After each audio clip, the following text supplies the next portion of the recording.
Praise the Lord, hallelujah. സ്തോത്രം സ്തോത്രം സ്തോത്രം സ്തോത്രം സ്തോത്രം സ്തോത്രം സ്തോത്രം. കർത്താവിൻ്റെ അതിപരിശുദ്ധമായ തിരുനാമം ഈ അനുഗ്രഹിക്കപ്പെട്ട പ്രഭാതത്തിൽ വാഴ്ത്തപ്പെടുമാറാകട്ടെ. പ്രിയപ്പെട്ട ദൈവമക്കളെ, നമുക്ക് ഒരുമിച്ച് 2024 ഏപ്രിൽ മാസം 27 ശനിയാഴ്ച പ്രഭാതത്തിൽ കർത്താവിനെ ആരാധിക്കുവാൻ, കർത്താവിനെ സ്തുതിക്കുവാൻ നമ്മുടെ സ്വർഗീയ പിതാവ് ഒരുക്കിയിരിക്കുന്ന അവസരത്തിനായിട്ട് നമുക്ക് ഒരുമിച്ച് സ്തോത്രം ചെയ്യാം. നമ്മുടെ കൈകളെ ഉയർത്തി കർത്താവിന് സ്തോത്രം പറഞ്ഞാണ്. സ്തോത്രം സ്തോത്രം സ്തോത്രം സ്തോത്രം സ്തോത്രം സ്തോത്രം സ്തോത്രം സ്തോത്രം സ്തോത്രം.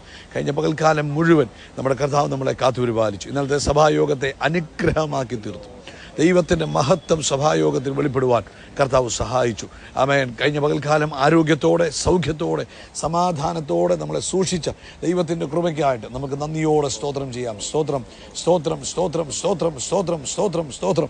ആമേൻ. അതുപോലെ തന്നെ കഴിഞ്ഞ രാത്രികാലം നല്ല ഉറക്കം തന്നതിനായിട്ട് കർത്താവിന് നമുക്ക് സ്തോത്രം ചെയ്യാം. സ്വസ്ഥമായി ഉറങ്ങുവാൻ കർത്താവ് സഹായിച്ചു. ദൈവകൃപയ്ക്കായിട്ട് സ്തോത്രം സ്തോത്രം സ്തോത്രം സ്തോത്രം സ്തോത്രം. ആരോഗ്യത്തോടെ, സൗഖ്യത്തോടെ ഉണർന്ന് കർത്താവിനെ സ്തോത്രം ചെയ്യുവാൻ കർത്താവ് തന്നിരിക്കുന്ന നല്ല അവസരമാണ്. എല്ലാവരും ഈ പ്രഭാതത്തിൽ ദൈവം നിങ്ങളെ ഉണർത്തി എന്നുള്ള ബോധ്യമുള്ളവർ, ഞാൻ കിടന്നുറങ്ങി യഹോവ എന്നെ താങ്ങുകയാൽ ഞാൻ ഉണർന്നിരിക്കുന്ന സങ്കീർത്തനക്കാരൻ പറഞ്ഞതുപോലെ, കർത്താവ് ഉണർത്തിയതെങ്കിൽ കരങ്ങളെ ഉയർത്തി കർത്താവിനൊന്ന് സ്തോത്രം പറഞ്ഞാട്ട്. സ്തോത്രമപ്പ, സ്തോത്രമപ്പ, സ്തോത്രമപ്പ, സ്തോത്രം സ്തോത്രം സ്തോത്രം സ്തോത്രം. ഈ പകൽക്കാലം ക്രിസ്തുയേശുവിൽ നമ്മളെ ജയോത്സവമായി നടത്തുന്ന കർത്താവിന്, ആനന്ദത്തോടെ നടത്തുന്ന കർത്താവിന്, നമുക്ക് മുൻപടയായി പിൻപടയായി ദൈവദൂതന്മാരെ നിർത്തി ഈ പകൽക്കാലം നമ്മളെ കാവൽ ചെയ്യുന്ന കർത്താവിന്, നമ്മുടെ കുടുംബത്തെ സൂക്ഷിക്കുന്ന കർത്താവിന്, നമ്മുടെ എല്ലാ കാര്യങ്ങളിലും കൂടെ ഇരിക്കുന്ന കർത്താവിന് സന്തോഷത്തോടെ സ്തോത്രം പറഞ്ഞാട്ടെ. സ്തോത്രമപ്പ, സ്തോത്രം സ്തോത്രം സ്തോത്രം സ്തോത്രം സ്തോത്രം സ്തോത്രം സ്തോത്രം സ്തോത്രം. കർത്താവിൻ്റെ വൻ കൃപയ്ക്കായിട്ട് സ്തോത്രം പറഞ്ഞാട്ടെ. കർത്താവിൻ്റെ സ്നേഹത്തിനായിട്ട് സ്തോത്രം പറഞ്ഞാട്ടെ. കർത്താവിൻ്റെ വാത്സല്യത്തിനായിട്ട് സ്തോത്രം പറയാം. 117 സങ്കീർത്തനം അതിൻ്റെ ആരംഭവാക്യത്തിൽ പറയുന്നു, സകല ജാതികളുമായുള്ളവരെ യഹോവയെ സ്തുതിപ്പീൻ, സകല വംശങ്ങളുമായുള്ളവരെ കർത്താവിനെ പുകഴ്ത്തുവിൻ. നമ്മോടുള്ള കർത്താവിൻ്റെ ദയ വലുതായിരിക്കും, യഹോവയുടെ വിശ്വസ്തത എന്നേക്കുമുള്ളത്. യഹോവയെ സ്തുതിപ്പീൻ. നമുക്ക് കർത്താവിന് സ്തോത്രം ചെയ്യാം. കർത്താവിൻ്റെ വലിയ കൃപയ്ക്കായിട്ട് നമുക്ക് സ്തോത്രം ചെയ്യാം. കർത്താവിൻ്റെ സ്നേഹത്തിനായിട്ട് നമുക്ക് സ്തോത്രം ചെയ്യാം. ഈ സമയത്ത് നമ്മൾ ഒരുമിച്ച് പ്രാർത്ഥിക്കാൻ പോകും. നമ്മൾ പ്രാർത്ഥിക്കുമ്പോൾ വളരെ ശ്രദ്ധയോടുകൂടെ പ്രാർത്ഥിക്കണം. ആമേൻ. കർത്താവ്, പ്രാർത്ഥന എന്ന് പറയുന്നത് ദൈവത്തോട് നമ്മൾ അടുത്ത് ചെല്ലുന്ന സമയമാണ്. പ്രാർത്ഥന എന്ന് പറയുന്നത് സ്വർഗം തുറക്കുന്ന ഒരു താക്കോലാണ്. അവൻ അതുകൊണ്ട് പ്രാർത്ഥിക്കുമ്പോൾ നമ്മൾ വളരെ ശ്രദ്ധാലുക്കളായി പ്രാർത്ഥിക്കണം. ഒരുമിച്ച് പ്രാർത്ഥിക്കാം. എല്ലാവരും ചേർന്ന് പ്രാർത്ഥിക്കണം കേട്ടോ. നിങ്ങൾ വാഹനത്തിലായിരിക്കാം, നിങ്ങൾ വീട്ടിലായിരിക്കാം, നിങ്ങളുടെ ഓഫീസിലായിരിക്കാം, എവിടെയാണെങ്കിലും നമുക്ക് ഒരുമിച്ച് പ്രാർത്ഥിക്കാം. എല്ലാവരും ചേർന്ന് പ്രാർത്ഥിച്ചാണ്. പിതാവേ, ഞങ്ങൾ യേശു ക്രിസ്തുവിൻ്റെ നാമത്തിൽ ഈ അനുഗ്രഹിക്കപ്പെട്ട ഈ പ്രഭാതത്തിൽ ഞങ്ങൾ ഒരുമിച്ച് അങ്ങയുടെ പൊന്മുഖത്തേക്ക് നോക്കുന്നു. കർത്താവ് ഞങ്ങളെ കാത്തുപരിപാലിച്ച കൃപകൾക്കായിട്ട് സ്തോത്രം. അപ്പോൾ ഇന്ന് ഈ ശബ്ദം കേൾക്കുന്ന ഓരോരുത്തർക്കും വേണ്ടി പ്രാർത്ഥിക്കാം. യേശു ക്രിസ്തുവിൻ്റെ നാമത്തിൽ ഓരോരുത്തരുടെ മേലും ദൈവത്തിൻ്റെ അത്ഭുത പ്രവൃത്തി നടക്കട്ടെ. ഇത് കേട്ടുകൊണ്ടിരിക്കുന്ന കുടുംബത്തിനകത്ത് ദൈവത്തിൻ്റെ ശക്തി വ്യാപരിക്കട്ടെ. ഇത് കേട്ടുകൊണ്ടിരിക്കുന്ന ഓരോ പ്രിയപ്പെട്ടവരും ദൈവ സാന്നിധ്യം അനുഭവിക്കട്ടെ. അത്ഭുതകരമായ വിടുതലുകൾ ഇപ്പോൾ തന്നെ യേശുവിൻ്റെ നാമത്തിൽ ഇവരുടെ വീട്ടിൽ സംഭവിക്കട്ടെ എന്ന് പ്രാർത്ഥിക്കുന്നു. പ്രത്യേകിച്ച് കർത്താവേ, രോഗികളായിരിക്കുന്നവരുണ്ട്, ഞങ്ങൾ അവർക്ക് വേണ്ടി പ്രാർത്ഥിക്കുന്നു. അവർ സൗഖ്യമാകട്ടെ. ആമേൻ. സൗഖ്യമാക്കുന്ന ദൈവത്തിൻ്റെ ശക്തി ഇപ്പോൾ യേശു ക്രിസ്തുവിൻ്റെ നാമത്തിൽ ഈ ഭവനത്തെ അങ്ങ് മൂടട്ടെ. ഇത് കേട്ടുകൊണ്ടിരിക്കുന്ന ഭവനത്തിനകത്ത് രോഗികൾ എവിടെയെങ്കിലും റൂമിൽ കിടപ്പുണ്ടെങ്കിൽ പോലും ഇപ്പോൾ യേശു ക്രിസ്തുവിൻ്റെ നാമത്തിൽ സൗഖ്യമാകട്ടെ. അത്ഭുത രോഗശാന്തി, അത്ഭുത വിടുതലുകൾ യേശുവിൻ്റെ നാമത്തിൽ വ്യാപരിക്കട്ടെ. ദൈവപ്രവൃത്തി നടക്കട്ടെ. ഇന്ന് ഡോക്ടറെ കാണാൻ പോകണം, ഡയഗ്നോസിസ് ടെസ്റ്റ് നെഗറ്റീവ്, ആമേൻ എന്നൊക്കെ പറഞ്ഞ് നിൽക്കുന്ന കേസുകൾ ഇപ്പോൾ ഞങ്ങൾ പ്രാർത്ഥിക്കുക. യേശുവിൻ്റെ നാമത്തിൽ ഡോക്ടർമാരുടെ കഴിവിനാലല്ല, മരുന്നിൻ്റെ ശക്തിയാലല്ല, നസ്രയനായ യേശു ക്രിസ്തുവിൻ്റെ നാമത്താൽ അത്ഭുത സൗഖ്യം ഇപ്പോൾ നടക്കട്ടെ. ആമേൻ ആമേൻ. ആ എക്സ്റേയിൽ കണ്ടത്, CT സ്കാനിൽ കണ്ടത്, മെഡിക്കൽ ബ്ലഡ് റിപ്പോർട്ടിൽ കണ്ടതൊക്കെ യേശുവിൻ്റെ നാമത്തിൽ മാഞ്ഞു പോകട്ടെ. അത്ഭുത വിടുതൽ നടക്കട്ടെ. അത്ഭുത വിടുതൽ നടക്കട്ടെ. ദൈവകൃപ കൊണ്ട് തന്നെ ജനം നിറഞ്ഞ് കവിയട്ടെ എന്ന് പ്രാർത്ഥിക്കുന്നു. കർത്താവേ, ഇന്ന് ലോകവ്യാപകമായി ഒരു രോഗശാന്തി സംഭവിച്ചുകൊണ്ടിരിക്കുന്നതിനായി സ്തോത്രം. ഞങ്ങൾ യേശുവിൻ്റെ നാമത്തിൽ പ്രാർത്ഥിക്കുന്നു. ഇത് കേട്ടുകൊണ്ടിരിക്കുന്ന സകലരും ഇപ്പോൾ സൗഖ്യമാകട്ടെ. കർത്താവേ, അടിവയറ്റിൽ വേദനയാൽ ഭാരപ്പെടുന്നവർ യേശുവിൻ്റെ നാമത്തിൽ ഇപ്പോൾ സൗഖ്യമാകട്ടെ. അടിവയറിന് വലത്ത് സൈഡിൽ അടിവയറിനകത്ത് വേദന അനുഭവപ്പെട്ടുകൊണ്ടിരിക്കുന്നവർ ഇപ്പോൾ സൗഖ്യമാകട്ടെ. അതുപോലെ കർത്താവേ, കുഞ്ഞുങ്ങളുടെ വിദ്യാഭ്യാസത്തോടുള്ള ബന്ധത്തിൽ ഞങ്ങൾ പ്രാർത്ഥിക്കുന്നു. അടുത്ത സ്റ്റെപ്പ് എടുത്ത് വെക്കുവാനായി നിൽക്കുന്ന മക്കൾക്ക് വേണ്ടി പ്രാർത്ഥിക്കുന്നു. കർത്താവ് ഒരു വഴി കാണിച്ചു കൊടുക്കണം. വിവാഹപ്രായമായ കുഞ്ഞുങ്ങളുടെ വിവാഹം തക്ക സമയത്ത് നടക്കണം. വീട് പണി ആരംഭിച്ചിട്ട് പൂർത്തീകരിക്കാൻ കഴിയാതെ ഭാരപ്പെട്ടിരിക്കുന്നു, അവർക്ക് വേണ്ടി കർത്താവ് വഴി തുറക്കണം.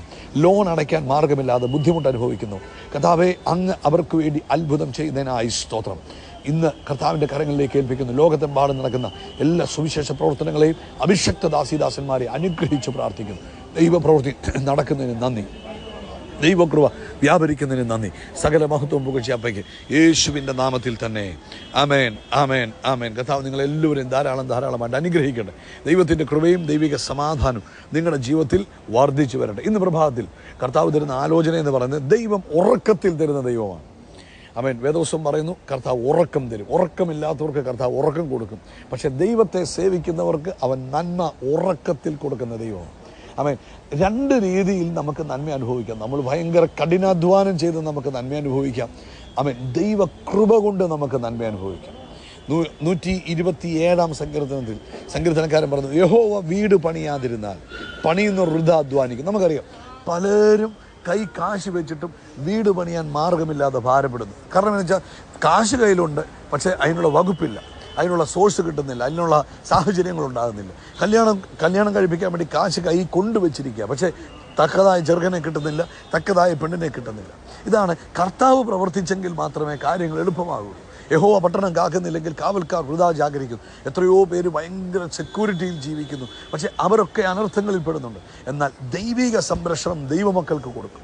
അടുത്ത വാക്യം പറയുന്നു, എന്നാൽ നിങ്ങൾ അധികാലത്ത് എഴുന്നേൽക്കുന്നതും നന്നേ താമസിച്ച് കിടക്കാൻ പോകുന്നതും കഠിന പ്രയത്നം ചെയ്ത് ഉപജീവിക്കുന്നതും വ്യർത്ഥമത്രേ.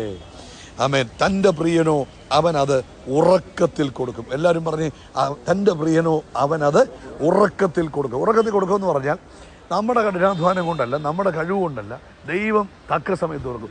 ഏറ്റവും നല്ല ഉദാഹരണം എന്ന് പറഞ്ഞാൽ പത്രോസ് രാത്രി മുഴുവൻ അധ്വാനിച്ച് ഒന്നും കിട്ടിയില്ല. എങ്ങനെ നാണം കെട്ട് നിരാശനായി വീട്ടിലോട്ട് പോകാൻ നിൽക്കുമ്പോഴാണ് ആമേൻ യേശു പടകിലേക്ക് വന്ന് കയറുന്നത്. യേശു പടകിൽ വന്ന് കയറി കഴിഞ്ഞപ്പോൾ യേശു പറഞ്ഞു, എന്നാ നീ ഇത്രയും കഷ്ടപ്പെട്ടതല്ലേ, നീ എൻ്റെ പടക് എനിക്ക് വിട്ടു തന്നതല്ലേ, അതുകൊണ്ട് ഞാൻ നിനക്കൊരു ഗിഫ്റ്റ് തരാൻ പോവാം. ഒരൊറ്റ വല ഒരു പ്രാവശ്യം വന്നിട്ടു. പത്രോസിൻ്റെ പടക് മാത്രമല്ല, പത്രോസിൻ്റെ കൂട്ടുകാരുടെ പടക് കൂടെ കർത്താവ് നിറച്ചു കൊടുക്കും. ഇതാണ് ഉറക്കത്തിൽ കിടക്കുന്ന ബ്ലെസ്സിങ് എന്ന് പറയുന്നത്. നമ്മളറിയാത്തവർ നമ്മളെ സഹായിക്കും. നമ്മൾ വിചാരിക്കാത്ത നന്മ നമ്മളെ തേടി വരും. നമ്മൾ ആപ്ലിക്കേഷൻ കൊടുക്കാത്തതും നമ്മളെ വിളിച്ച് ജോലി തരും. നമ്മൾ പ്രതീക്ഷിക്കാത്തതും നമുക്ക് വേണ്ടി വാതിലുകളെ തുറക്കും. ഇതിന് പറയുന്നത് ദൈവത്തിൻ്റെ ഫേവർ എന്ന് പറയും. ഇപ്പം വേറൊരു ഉദാഹരണം കഴിഞ്ഞ ദിവസങ്ങളിലെ സൂം മീറ്റിങ്ങിൽ പറഞ്ഞൊരു ഉദാഹരണമുണ്ട്. അതായത് ദൈവത്തിൻ്റെ ഫേവറും ദൈവത്തിൻ്റെ ഫേവർ ഇല്ലാത്തതും. ആമേൻ. നമ്മുടെ ഇസഹാക്കിന് ദൈവത്തിൻ്റെ ഫേവർ ഉണ്ടായിരുന്നു, യാക്കോബിൻ്റെ മേൽ ദൈവത്തിൻ്റെ ഫേവറില്ല. ഇസഹാക്ക് ധ്യാനിച്ചുകൊണ്ടിരുന്ന് കണ്ണ് തുറന്ന് നോക്കിയപ്പോൾ ഒരു ഒട്ടകം വന്ന് നിൽക്കുന്നു. ഒട്ടകത്തിൽ നിന്ന് ഒരു പെങ്കൊച്ച് തലപൊക്കി നോക്കുമ്പോൾ ഇസഹാക്കിനെ കാണുന്നു. ഇസഹാക്കിൻ്റെ കല്യാണത്തിലുള്ള വഴി തുറന്നു. എന്നാൽ ഇപ്പുറത്ത് യാക്കോബ് 14 വർഷമായിട്ട് 1 രൂപ പോലും മേടിക്കാതെ ലാബാൻ്റെ ഭവനത്തിൽ കിടന്ന് അധ്വാനിച്ചുകൊണ്ടിരിക്കുക. എന്നിട്ട് കല്യാണം കഴിക്കാനുള്ള മാർഗം നോക്കുക. 14 വർഷത്തെ കഠിനാധ്വാനമാണ് യാക്കോബിന് കല്യാണം കഴിക്കാൻ വഴി തുറന്നു. എന്നാൽ ഇസഹാക്ക് ധ്യാനിച്ചുകൊണ്ടിരിക്കുമ്പോൾ ആരോ പോയി മറ്റൊരുവൻ ഇസഹാക്കിനുള്ള പെണ്ണിനെയും കൊണ്ടുവന്ന് വാതൊക്കെ കൊണ്ട് നിർത്തിയിട്ട് പറഞ്ഞു, ഇതാ നിൻ്റെ പെണ്ണ, നീ കല്യാണം കഴിച്ചോളാൻ പറഞ്ഞു. ഇതിന് പറയുന്ന പേരാണ് ദൈവം ഉറക്കത്തിൽ കൊടുക്കുന്ന ദൈവം. ഇന്ന് ഈ സന്ദേശം കേട്ടുകൊണ്ടിരിക്കുന്ന നിങ്ങളുടെ ജീവിതത്തിൽ ഈ ഒരു ഫേവർ ആക്ടിവേറ്റ് ആകട്ടെ. അവൻ ദൈവിക നന്മകൾ നിങ്ങൾ പ്രതീക്ഷിക്കാത്ത നിലയിൽ, നിങ്ങളുടെ കഠിനാധ്വാനം കൊണ്ടോ നിങ്ങളുടെ പ്രവൃത്തികൾ കൊണ്ടോ അല്ല, ദൈവകൃപ കൊണ്ട്. നമുക്കറിയാം പല കുഞ്ഞുങ്ങളെക്കുറിച്ച് നമ്മൾ കേട്ടിട്ടുണ്ട്. ഈ കുഞ്ഞുങ്ങളൊക്കെ വിദ്യാഭ്യാസത്തിൽ വലിയ മിടുക്കന്മാരൊന്നും ആയിരിക്കത്തില്ല, വലിയ കഴിവുള്ളവരൊന്നും ആയിരിക്കത്തില്ല. പക്ഷേ ഇവർ ദൈവത്തെ സേവിച്ചതിൻ്റെ പേരിൽ ഗവൺമെൻറ്റിന് വേണ്ടി ഓടുന്ന പിള്ളേർക്ക് ഗവൺമെൻറ് ഗ്രേസ് മാർക്ക് കൊടുക്കും. ഇപ്പം ഈ സ്കൂൾ സ്പോർട്സിലും സ്കൂളിൻ്റെ കാര്യങ്ങളിലുമൊക്കെ പങ്കെടുക്കുന്നവർക്ക് വേണ്ടി എന്നാ ചെയ്യും, ഒരു ഗ്രേസ് മാർക്കുണ്ട്. അപ്പോൾ കർത്താവിന് വേണ്ടി ഒരു കുഞ്ഞ് പ്രവർത്തിച്ചിട്ടുണ്ടെങ്കിൽ, അവൻ ദൈവസഭയിൽ പ്രവർത്തിച്ചിട്ടുണ്ടെങ്കിൽ, അവൻ ദൈവത്തിന് വേണ്ടി ഓടിയിട്ടുണ്ടെങ്കിൽ അവനും ഒരു ഗ്രേസ് മാർക്ക് ദൈവം കൊടുക്കും. അപ്പോൾ എന്നാ ചെയ്യുന്നത്, കൂടെ രാപകലില്ലാതെ അധ്വാനിച്ച് പഠിച്ച് പല ട്യൂഷൻ സാറന്മാരുടെ അടുക്ക പോയി പഠിച്ച പിള്ളേർക്ക് കിട്ടുന്നതിനേക്കാളും കൂടുതൽ മാർക്ക് ആർക്ക് കിട്ടുക, ദൈവത്തെ സേവിക്കുന്നതിന് കിട്ടുക. അതിന് പറയുന്ന പേരാ അവൻ ഉറക്കത്തിൽ കൊടുക്കുന്ന ദൈവമാണ്. ഇന്ന് അങ്ങനെയുള്ള നന്മകൾ നിങ്ങളുടെ ലൈഫിലേക്ക് വരട്ടെ. ദൈവത്തിൻ്റെ ഫേവർ നിങ്ങളുടെ ലൈഫിൽ ആക്ടിവേറ്റ് ആകട്ടെ. പരിശുദ്ധാത്മാവിൻ്റെ ശക്തിയാൽ നിങ്ങൾ മുന്നേറുന്ന ദിവസമായി മാറട്ടെ. ഈ ശനിയാഴ്ച നിങ്ങൾ പ്രതീക്ഷിക്കാത്ത ചില നന്മകൾ നിങ്ങൾക്കായിട്ട് ഓപ്പറേറ്റ് ചെയ്യപ്പെടട്ടെ, ഓപ്പണായി വരട്ടെ. ഞാൻ നിങ്ങളെ അനുഗ്രഹിക്കുക യേശു ക്രിസ്തുവിൻ്റെ നാമത്തിൽ. നിങ്ങളുടെ കഴിവുകൊണ്ടല്ല, യോഗ്യത കൊണ്ടല്ല, അതാണ് ഉറക്കത്തിൽ കൊടുക്കുന്നത്. ഉറങ്ങിക്കിടക്കുമ്പോൾ, ഒന്നും അറിയാതെ കിടക്കുമ്പോൾ ദൈവിക നന്മകൾ ഇറങ്ങി വരും. നൂലെ കെട്ടി തരുമോ എന്ന് ചോദിച്ചാൽ ആവശ്യം വന്നാൽ ദൈവം അങ്ങനെ ചെയ്യുന്ന ദൈവമാണ്. കർത്താവ് നിങ്ങളെ അനുഗ്രഹിക്കട്ടെ. നിങ്ങളുടെ ലൈഫിൽ ഈ നന്മ ഉണ്ടാകട്ടെ. യേശുവിൻ്റെ നാമത്തിൽ ഈ നന്മ നിങ്ങളുടെ ലൈഫിൽ ആമേൻ നിറഞ്ഞു കവിയുമാറാകട്ടെ. അനുഗ്രഹിക്കുന്നു യേശുവിൻ നാമത്തിൽ തന്നെ. ആമേൻ, ആമേൻ, ആമേൻ. എല്ലാവരും കൈകൾ ഉയർത്തി പറയാം. യേശു ക്രിസ്തുവിന്റെ നാമത്തിൽ അത്ഭുതങ്ങൾ നടക്കും, അടയാളങ്ങൾ നടക്കും, വീര്യപ്രവൃത്തികൾ നടക്കും. നമ്മൾ അത്ഭുതമാകും. നമ്മൾ ഒരു പേടി സ്വപ്നമായി എല്ലാവർക്കും ഭയമായി മാറും. We are blessed, we are really blessed, we are permanently blessed and highly favoured. God bless you, God bless you, God bless U.